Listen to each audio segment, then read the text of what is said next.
नमस्कार, आदाब, सत श्री अकाल, प्रणाम। आप देख रहे हैं टीपी न्यूज 24। मैं हूं आपके साथ प्रेम सागर विश्वकर्मा। समाजवादी पार्टी के अधिवक्ता संघ के अध्यक्ष माननीय कुंवर बहादुर यादव जी से मुलाकात हुई है और हम जानेंगे कि कल 5 जुलाई को जो वृक्षारोपण का अभियान चल रहा है उसके बारे में आपका क्या कहना है। देखिए, हम भारत देश के वासी हैं। भारत का इतिहास ऐसा है, एक गौरवशाली। यहाँ पर संस्कृत भाषा में एक कहावत भी है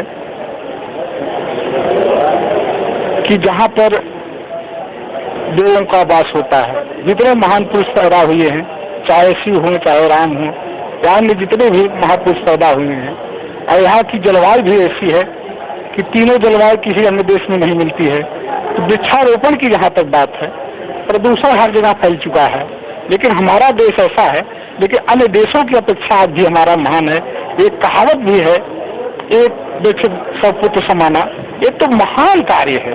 हमने भी बहुत से पेड़ों को लगाया है। अभी इसके पहले हमारे भाई अशोक मित्र हमारे साथ गए थे। हम उस समय एक आम का लगाए और एक अशोक भाई नारियल का लगाए, और उसके पहले भी हम बाग लगा चुके हैं। यहाँ पर भी तहसील में देखिए हमारे सर्जन जैसे 3-3 पेड़ तो हमने लगाया है। हम पतंजलि से भी संपर्क रखते हैं, एक समाज सेवी की हैसियत से भी रखते हैं। इस पूरी खाता का काम है। इतना महान कार्य देश में कोई नहीं है जितना महान कार्य है, क्योंकि इससे प्रदूषण जो है शुद्ध रहेगा, लोगों को शुद्ध जलवायु मिलेगी, पानी भी बरसात की जो बात कही जाती है वृक्ष की देन है ये, और भी इसके साथ साथ तमाम सुख सुविधाएं हैं। जैसे लकड़ी की हमें आवश्यकता पूर्ति होगी, क्योंकि वही हमारा देश गरीब है। 90% हम नहीं कहेंगे, लेकिन 50% हम कहेंगे कि आज भी हमारे देश में गरीबी है, और गरीबी से उबरने के लिए हमारे पास यही लकड़ी ही साधन है जिससे हम अपना भोजन बना सकें, अपने मकान में दरवाजा लगा सकें, चाहे वो जंगली लकड़ियां हो, चाहे सब्जियों की लकड़ियां फलदार हों, चाहे सालदार वृक्ष हो। वृक्ष चाहे जिस प्रकार का हो, वो समाज के लिए, प्रकृति के लिए वरदान है, और जो काम वरदान के लिए है उसमें सबको सहभागी करना चाहिए। हमारा एक मित्र और भी है जो वृक्षारोपण का काम हमेशा किया करते हैं, भाई लेखपाल मनोराम जी हैं। ऐसे ऐसे लोग अगर हमारे धरती पर पैदा रहेंगे तो देश निश्चित ही उन्नत की सीमा पर जाएगा, और देश में जो हमारा गौरवशाली इतिहास रहा है भारत देश का, वो बरकरार रहेगा। अन्य देशों में आज भी तमाम प्रकार के प्रदूषण है, लेकिन अन्य देशों से तुलना अगर की जाती है तो हमारे देश में उससे कम प्रदूषण है, और सबसे ज्यादा वृक्ष अगर हैं हमारे यहाँ है। और जैसे ऑक्सीजन देने वाले वृक्ष है, पीपल का वृक्ष हो गया, नीम एक औषध के रूप में है जिसमें सारे गुण होते हैं, सारी बीमारियों को दूर करने वाले हैं।